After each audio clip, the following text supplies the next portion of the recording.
Salamat po ng marami. Sige po, bago natin marinig ang salita ng Diyos, can we declare the goodness of God in this place? Can I hear amen? Amen. Sige po, let us all arise. Hallelujah. In Romans chapter 10 verse 9, and He is Lord and He is Lord. Kung tayo po'y narito ngayon, pumunta tayo sa lugar na ito, hindi dahil sa nag-imbita sa atin, for this is the divine purpose of the living God. At siyempre kailangan yung konsentrasyon natin sa Espiritu ng Diyos. Let us concentrate to the Holy Spirit. Can we raise your hands to Jesus? The Holy Spirit is in this place. Hallelujah. We declare that, Lord, You are the Lord in this place. In the name of Jesus, thank you, Lord.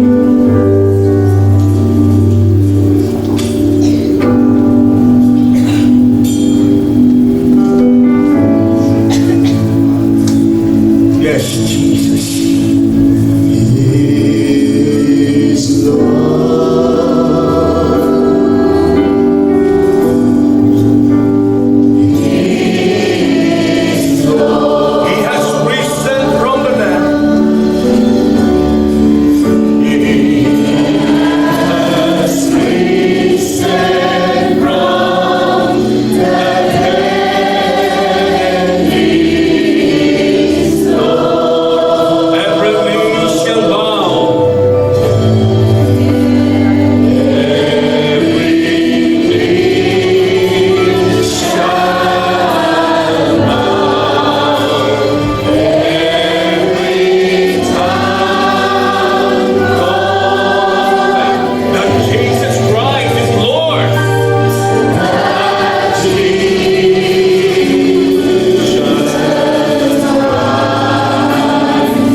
panalangin.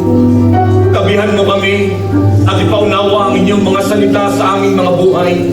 Patuloy mo kaming samahan. Wala kaming magagawa. Even myself, O God, I acknowledge my nothingness, O God, kung wala ang pagsama ng inyong kapangyarihan. Kaya naman po, Diyos, anoint your words, O God. Anoint your servant and anoint your people today, O God, for the very fresh anointing of the living God in this place. And Father, we thank you sa lahat ng gagawin mo, Panginoon, sa aming mga buhay. Panginoon, ikaw lamang ang tumanggap ng pinakamataas na parangal, papuri at pasasalamat sa pangalan ng aming Panginoong Jesus. Ang lahat po'y magsabi ng Amen. Praise God. Sige po, the best nga po, praise nga po para sa Panginoon. Hallelujah. Praise the name of the living God. In behalf of the Region 1, ay bumabati po kami sa Biseli Uno ng ika-24 na anibersaryo na katagumpayan na ginagawa ng Diyos sa lugar na ito. Can I hear amen? Amen! Isa nga pong malakas na palakpak, isang minutong palakpak sa Diyos. Hallelujah! Praise God! Praise the Lord! Praise the name of the living God. Talagang ako po ay malaman ko, ako po ay magsasalita sa inyong harapan. I'm really excited. Ano po? At siyempre, excited po ako dahil alam ko na may gagawin ng Diyos sa ating kalagitnaan. Amen po ba? Amen! Yes, ano? At talagang siyempre, lahat ng inyong effort na ginawa ay hindi mawawalan ng kabuluhan sa ginawa sa gagawin ng ating pong Panginoon. So, ito pong taon na ito ay sineselebrate natin ang kapangyarihan at ang kabutihan ng Diyos sa lugar na ito. Sabi niya, declaring victory, exalting Jesus. Ano po? Kaya kapag ang isang tao ay idinideklara ang pangalan ng Diyos sa kanyang buhay, ano po?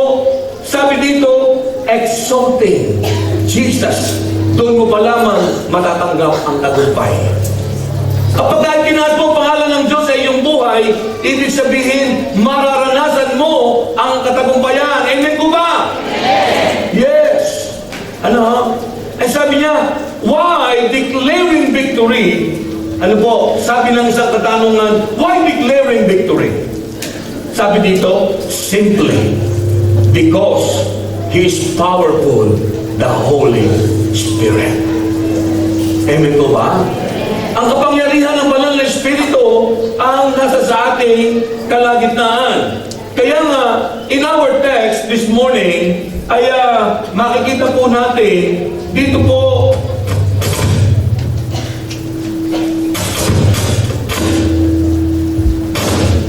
in 1 John chapter 5 verse 4. Sabi niya, for everyone who has been born of God overcomes the world, and this is the victory that has overcome the world. Kaya katulad ng ating mga inawit kanina, katulad ng ating inawit kanina, talagang tatagumpayan. Ano po? Napagtagumpayan na natin ang mundong ito. Kaya nga, pagtingin natin sa pananampalataya, ang sabi niya dito, the victory that has overcome the world, our faith. Next slide, please. Ano po? Sabi niya, for everyone who has been born of God overcomes the world, and this is the victory that has overcome the world, our faith. Ano po? Sino rito ang mayroong pananampalataya? Yes.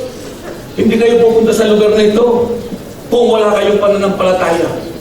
Ano po? Pero kanina pinatayo yung ating mga bisita.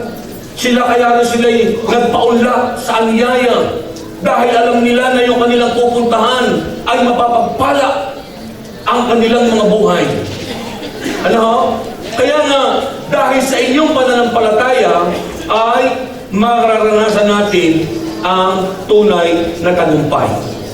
Dito po sa makikita natin, dito sa napakataas na isang mga bundok, Inihalin tulad ko ang isang mananampalataya katulad ng mountain climber. Ano po? Alam natin ang buhay ng isang mountain climber, ito ay walang ibang goal kung hindi marating niya yung napakataas na mga bundok. At kung halimbawa nakarating na siya bago siya makarating sa kaluktok ng bundok na iyon, katakot-takot na pagod, katakot-takot na hirap, ano po ang kanyang dinanas. At tayong mga tao na naroon yung ating pananampalataya sa Diyos. Kung halimbawa ikaw ngayon ang umaakyat sa isang bundok at nakita mo ang iyong kalalagayan sa una, ikaw ay napakahirap dito sa ibaba. Pero kung ikaw ay nakaakyat na sa mahigit ng kalagitnaan ng bundok na yan at tinatanaw mo ang iyong pinanggalingan, ikaw ba ay magnanais pang bumaba sa ibaba na yan samantalang ang lapit na ng iyong tatanawin upang maabot mo ang kaluktok ng tagumpay? Ano po? Kaya nga, we need faith. Kailangan po natin ng pananampalataya. Next slide. Kaya sabi dyan, we need faith. Ano po? Lumambos po tayo, lumampas.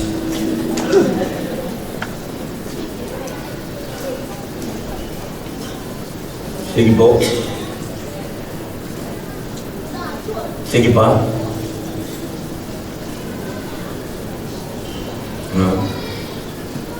Hindi po yan. Okay? We need faith. Kaya nga, yung isang illustration dito na pinapakita dyan, yung isang umaakyat sa bundok ay nakita doon na bago siya makarating sa kaluktok, ay hirap na hirap siya. Ano po?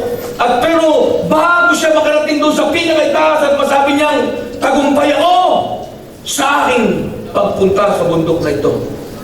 Tayo po, ang tinatahak natin ngayon, ang tinatahak natin sa inyong ginagawa ngayong paglilingkod ay kasabay ng inyong pag-akyat sa bundok.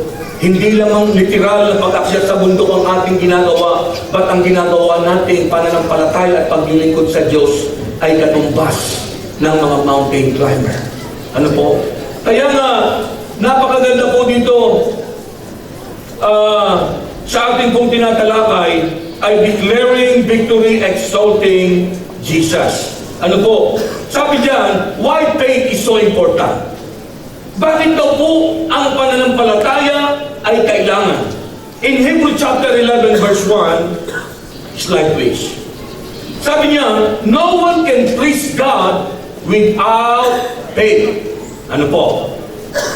No one can please God without faith. Kaya kapag tayo nananampalataya at wala, pagka ibig sabihin, hindi natin mapiplease ang Diyos kung wala tayong pananalig at pananampalataya. No one can please God without faith. Ano po? In Hebrews chapter 11, verse 1. Ganong kahalaga ang pananampalataya. Sino makikita natin?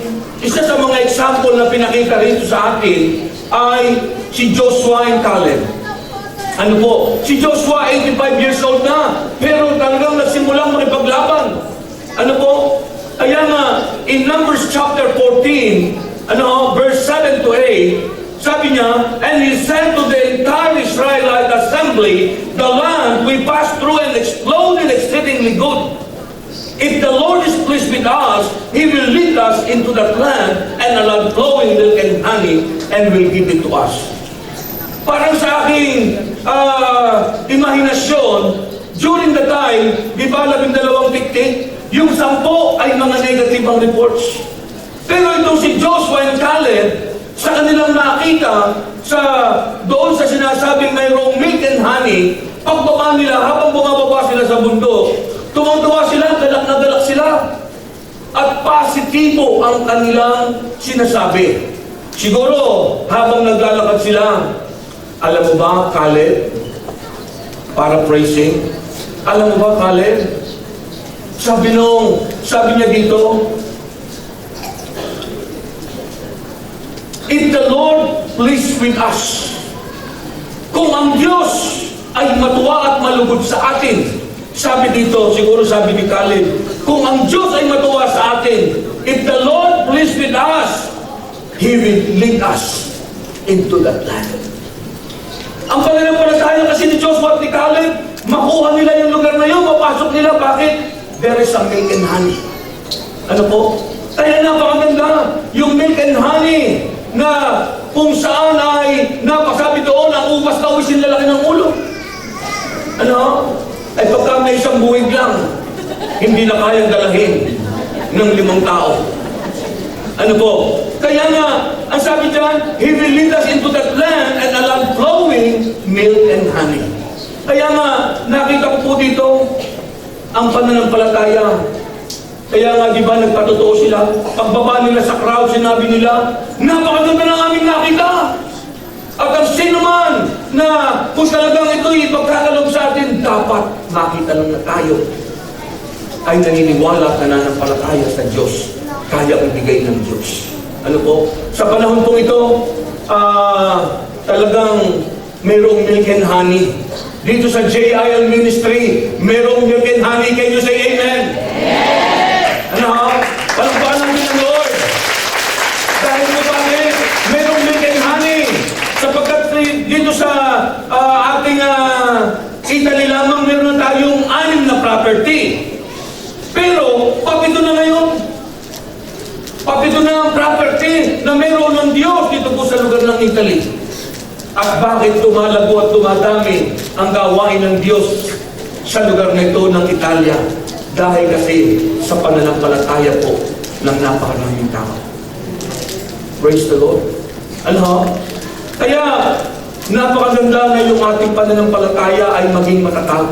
Kaya nga laging hindi ko malimutan, sabi kay Joshua, sabi ni Joshua, be strong and courageous. Maging matatag at maging handa.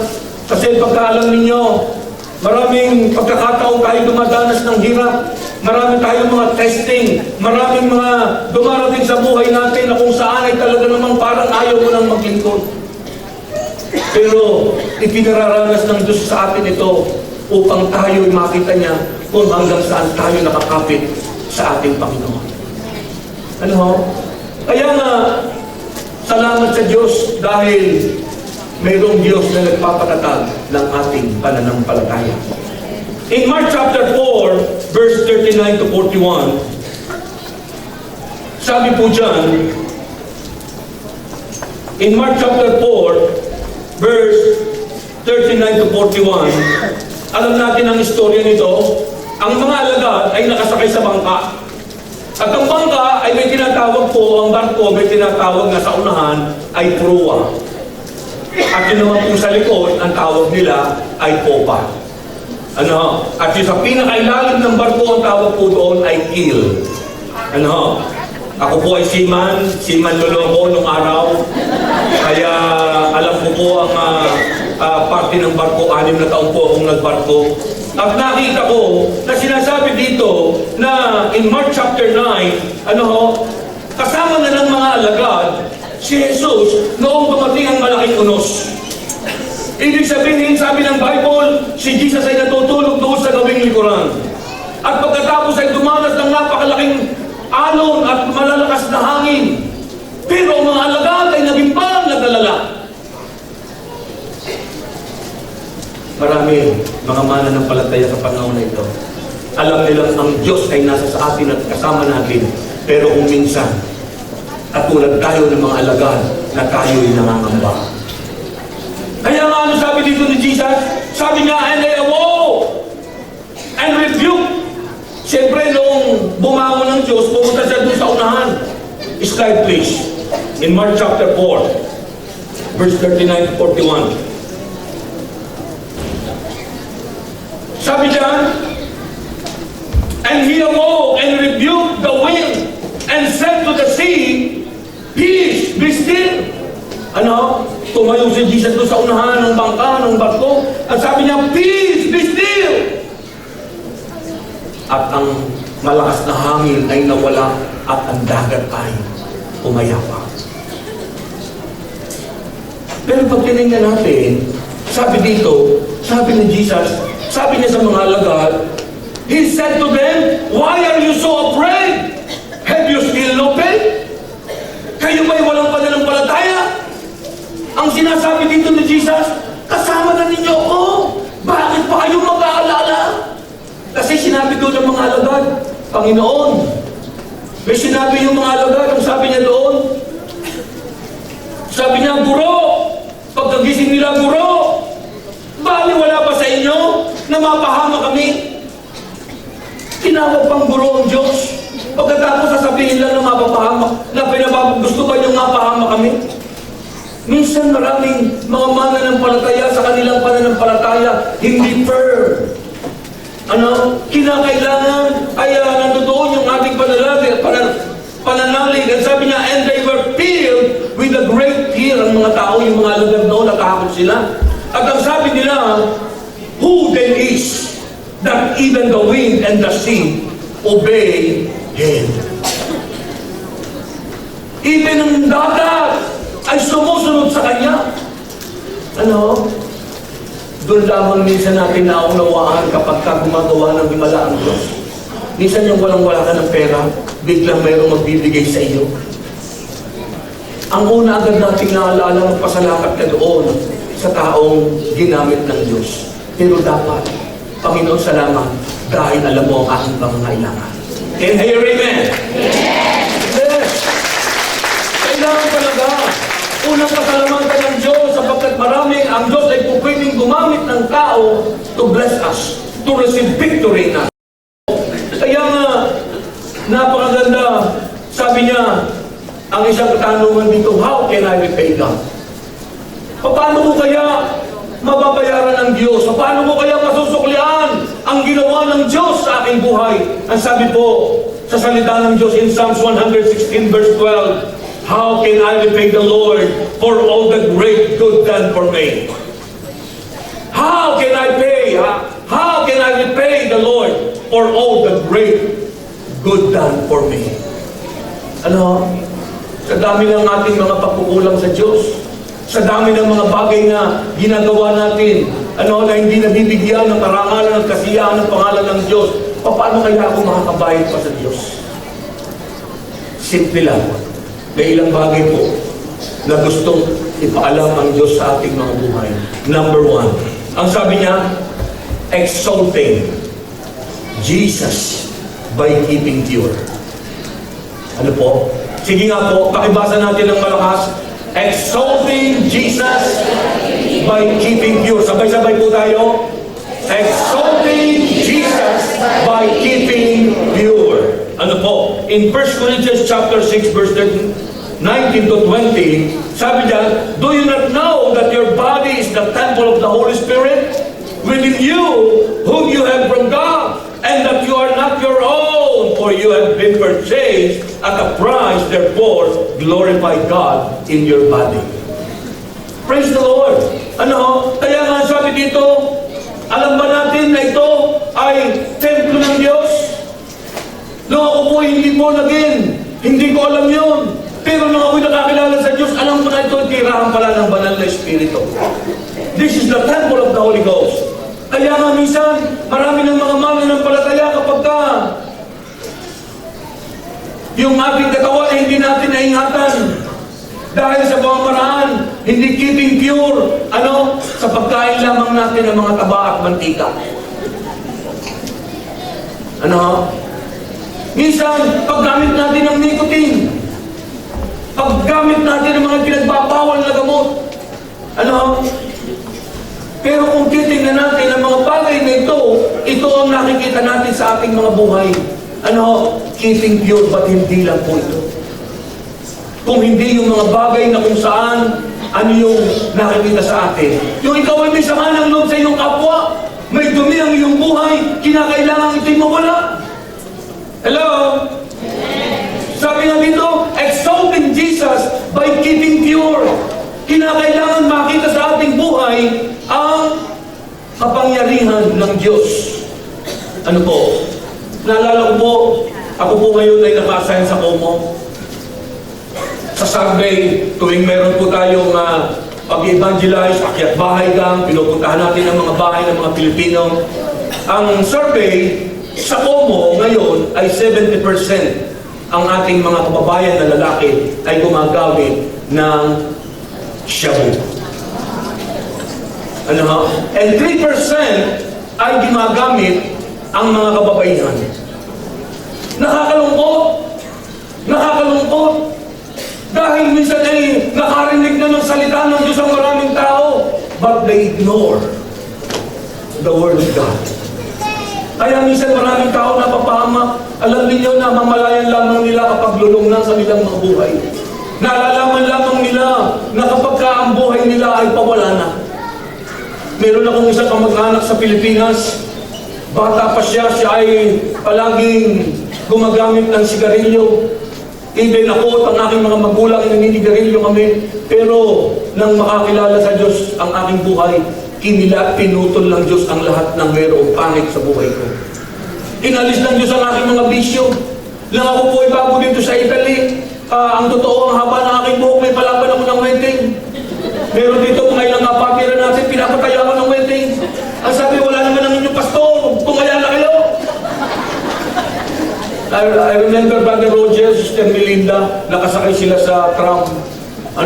Sabi ko, wala naman yung inyong pastor, ako po ay lasing, nakadangere ako, naka-6 packet akong bulsa, ang laman ay lapis at lastillas ng wedding. Pero dahil sa may Diyos na tumawag sa akin, sino magsasabing ako na dating masama noon ay nakatayo sa inyong harapan. I really praise God. Yung aking kamag-anak, gumagamit ng sigarilyo matagal na panahon. Isang araw na ospital, hindi na nakalabas. Dahil yung kanyang organ, nakadikit nga doon sa aking Facebook kapag ka naninigarilyo, yung dalawang baga, yung isa ay mapula at yung isa ay maitim. At ang nakasulat sa ibaba, itong maitim na ito, dahil paggamit ng sigarilyo. Because of the nicotine, pinupuno ng nicotine yung ating organ sa loob. Kaya yung naninigarilyo dyan, please lang, mahal kayo ng Diyos. This is the temple of the Holy Ghost. Yung mga uminom ng alak, pag wala ang may mga pagkakataon, even mga babae sa panahon ito, huwag na po. Layuan na natin ang gawa ng kaaway. Because the target of the devil is to kill and to destroy. In John chapter 10, verse 10a. Ang plano ng diablo ay wasakin ang ating buhay.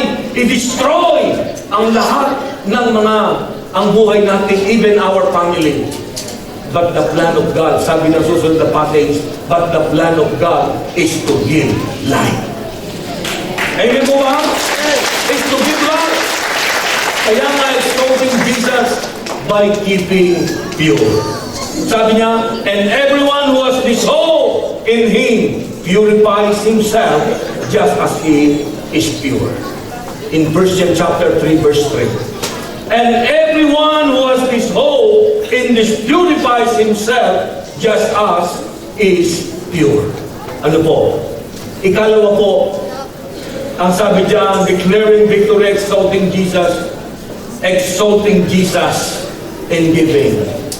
Sino po dito ang bulsa sa kanyang paglilingkod ay handang isama ang kanyang bulsa? Ay, hello, mahina. Dito masusubukan ang tunay na mananampalataya kapag sinabing handa ba ang bulsa mo, ibigay mo sa Diyos? Yan, lumakas na. Naantig ng pananampalataya. Kaya nga, ang sabi dyan, exalting Jesus in giving, you need the attitude of victory. Kailangan daw po ng isang mananampalataya para itaas mo ang Diyos sa pamamagitan ng iyong pagbibigay. Exalting Jesus in giving. Alam niyo ba ang pinakamahalaga? Yung pong ating ini-offer sa Diyos. Offering is important na bagay sa buhay natin. Bakit po napakahalaga ang ating ini-offer sa Diyos? Yung ating mga tithes and offering, that is the command of God. Ito po ay batas ng Diyos sa lahat ng tao. Pero ini-offer mo, ito yung mahalaga. Bakit? Kasi ito yung gusto mong ibigay sa Diyos. Pero pagkalingkod, dumaan yung buslo. Ang tagal dumoko. Tinipili pa. Tinitingnan pa, pagka nadukot ay dilaw, ibabalik yung dilaw. At ang hahanapin ay pula. Hindi sana ganun.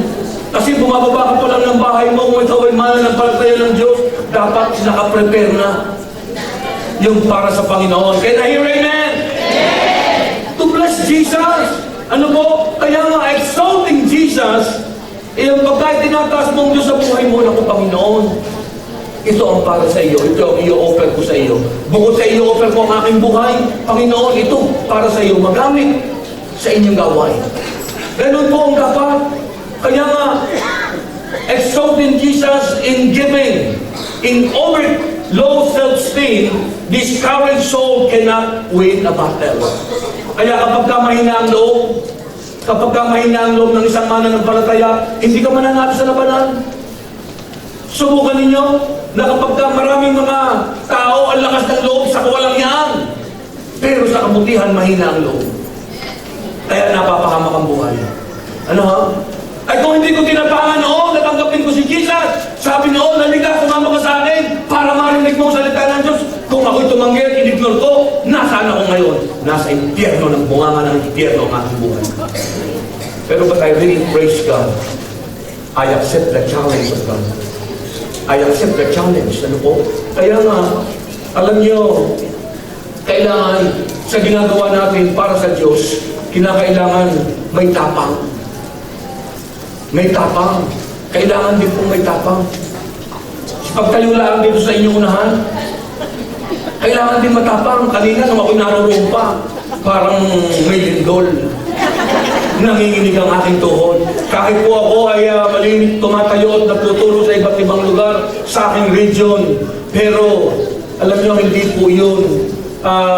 Wala pong problema yun. Bakit?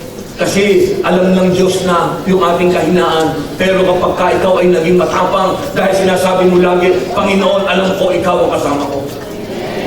Ano? Ay siyempre, mahirap talagang tumayo sa lugar na ito. Because this is the Holy of Holies. This is the holy ground. Ito po ay banal na lugar. Kaya mahirap tumayo rito kapag hindi tayo handa. Baka tayo mawala. Ano? Baka tayo ma-rapture ng hindi oras. Magaling po rapture. Ano po? Kaya nga, believe God in His Word through it is not easy, but it's not a requirement to be victorious. Ano? Ito daw po ang isang requirements to become victorious, yung ating pagbibigay. Kaya nga, sino nakita natin example natin? Sabi to, how do you give? How do you give? Like King David. Sabi diyan, alam natin ang istorya nito na si Arauna ay nagbigay ng isang diikan kay Haring David. Ibinibigay niya at ang sabi niya dito, but the king replied to Arauna, no! I insist on buying it, for I will not present burnt offering to the Lord my God that I have cost me nothing. Nung ino-opera siya ng isang gikan, ang sabi niya, hindi ko yan matatanggap sapagkat hindi ako nagbibigay sa aking Diyos ng walang halaga. Kaya nga sinasabi ko minsan, baka pag minsan dudukot na lang tayo sa bulsa na kung ano na lang ang madukot natin. Pagdaan nagmamadali tayo kung ano na lang, iba kasi yung talagang kung paano natin ito ibinibigay. How to give. Nakatulad siya din. Sabi niya, paano ka nagbibigay? Ganoong kahalaga sa kanya. At dapat tayong mga mananampalataya, ganoon din tayo kahalaga. Ang pagbibigay sa atin may halaga. Ano po? Kaya napakaganda.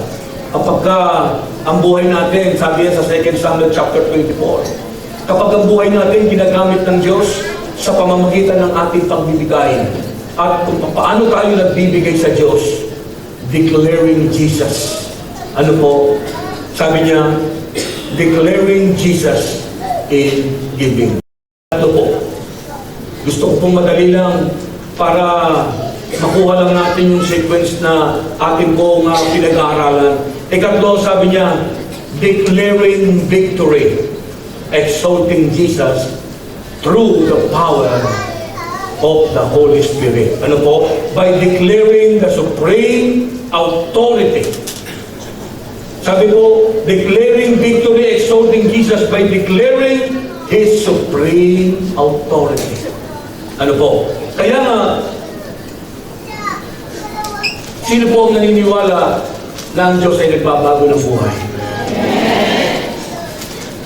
Ang Diyos ay nagbabago ng buhay. Ano ho? Nagbabago ng buhay. Sino rito ang dating ang buhay ay patapon? Ano? Kay babae, kay lalaki, wala namang pinipili eh. Kasi talaga namang lahat tayo, ang ating destino ay doon sa bunganga ng impyerno, pero salamat sa Lord. Ano? Salamat sa Diyos. Bakit? He can change lives. He can change lives. Ano po? Sa